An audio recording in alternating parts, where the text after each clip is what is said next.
স্বাধীনতার ৫৫ বছর পর আমাদের মুক্তিযুদ্ধ ফলক উদ্বোধন হলো। এর জন্য আমি আমার হাত দিয়ে হলো, আমাদের ইউনূস সাহেবের হাত দিয়ে হলো, এর জন্য আমি নিজেকে গর্বিত মনে করছি। কিন্তু স্বাধীনতার ৫৫ বছর পরে হলেও আমরা আমাদের বীর শহীদ মুক্তিযোদ্ধাদের জন্য আমরা কিছু একটা স্মৃতি আমরা তৈরি করতে পেরেছি। এটা তো ওই সময় করার উচিত ছিল, করার কথা ছিল, কিন্তু বিগত সরকার যারা ছিল ওই সময় তারা সেটা করেনি, পরবর্তীতেও করা হয়নি। এখন তো সারা দেশে একটা পরিবর্তন আসছে, নতুন ডাইনামিক একটা গভর্নমেন্ট আসছে, প্রধানমন্ত্রী আসছে, তার নেতৃত্বে আমরা আজকে এই স্তম্ভ উন্মোচন করলাম। এবং এই ধরনের অনেক নতুন নতুন দৃশ্য আপনারা দেখবেন যা আপনারা কখনো চিন্তা করেননি।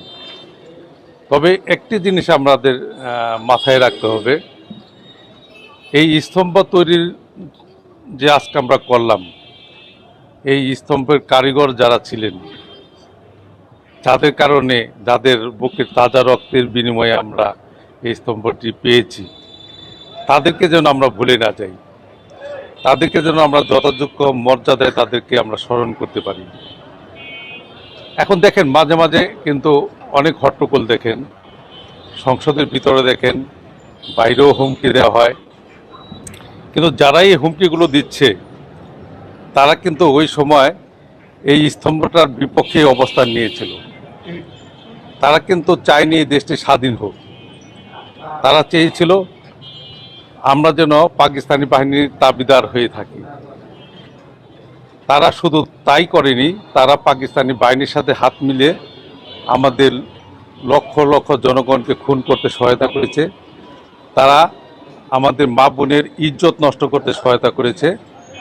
তারা আমাদের বীর মুক্তিযোদ্ধাদের বাড়ি ঘর দেখায় দিয়ে সেগুলি জালে পুড়ে ছারখার করতে সহায়তা করেছে। এখন আবার তারা দেখা যায় তারা মন্দিরেও যায়, গির্জায়ও যায়, তারা আবার এই মন্ত্র তৈরি করতেও আসে। মানে সব কিছুই কিন্তু রাজনৈতিক উদ্দেশ্য করা হয়, কিন্তু এটা অন্তর থেকে লালন করা হয় নাই। ভিতর থেকে যেটা না আসে সেটা কিন্তু বহিঃপ্রকাশ ঘটে না, আর ঘটলেও সেটা মনে হয় যে এটা আর্টিফিশিয়াল। অরিজিনাল কিছু করতে হলে তাহলে কিন্তু সেটাকে লালন করতে হবে, ধারণ করতে হবে এবং বিশ্বাস করতে হবে। এর জন্য আমি আমাদের সেই বন্ধুদের বলবো, তাদের আগের প্রজন্ম যে ভুলগুলো করে গেছে এরা যেন এই ভুলগুলো আর না করে। কারণ এদের ইতিহাস কিন্তু তারা দেখেছেন, এরা কিন্তু বিগত দিনে পরগাছার মতোই ছিল। এবারই প্রথম কিন্তু স্বাধীনতার পর তারা সরাসরি নিজের মার্কা নিয়ে নির্বাচন করেছে। এর আগে যখন করেছে কারো না কারো উপর ভর করে। ১৯৯১ সালে বিএনপির উপর সাথে মিলে তারা ইলেকশন করেছিল, ১৮টি আসন তারা পেয়েছিল। ৯৬ সালে এসে তারা আওয়ামী লীগের সাথে মিলে তারা নির্বাচন করেছে, মাত্র ৩টি আসন পেয়েছে। ২০০১ সালে এসে তারা বিএনপির সাথে মিশে আবার নির্বাচন করেছে, ১৪টি সিট পেয়েছে। এরা ক্ষমতায় আসতে চায়। হ্যাঁ, ক্ষমতায় জনগণ যাদেরকে ভোট দিবে তারাই ক্ষমতায় আসবে, কিন্তু জনগণকে বিভ্রান্ত করে জনগণের উপর চাপিয়ে দিয়ে কেউ যদি ক্ষমতা আসতে চায়, এই দেশের জনগণ কি তা মানবে? কখনোই মানবে না। এই স্মৃতিস্তম্ভ কি তার সাক্ষী দিবে? কখনোই দিবে না।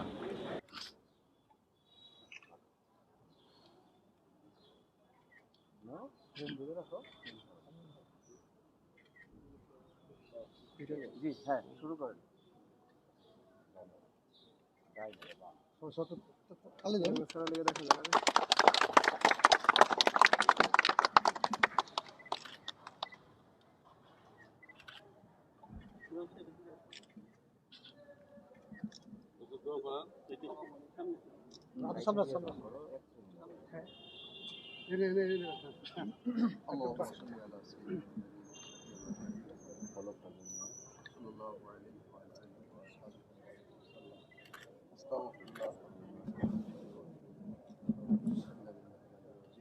اللهم آمين. ربنا ظلمنا أنفسنا وإن لم تغفر لنا وترحمنا لنكونن من الخاسرين. آمين. ربنا آتنا في الدنيا حسنة رب ارحمهما كما ربياني صغيرا ইয়া আল্লাহ ইয়া রাব্বুল আলামিন মহিয়ান গরিয়ান পরওয়ারদিগার মাওলা যা কিছু পাঠ করলাম ভুল ত্রুটি মাফ করে কবুল আর মঞ্জুর করে নিন আমিন ইয়া আল্লাহ সব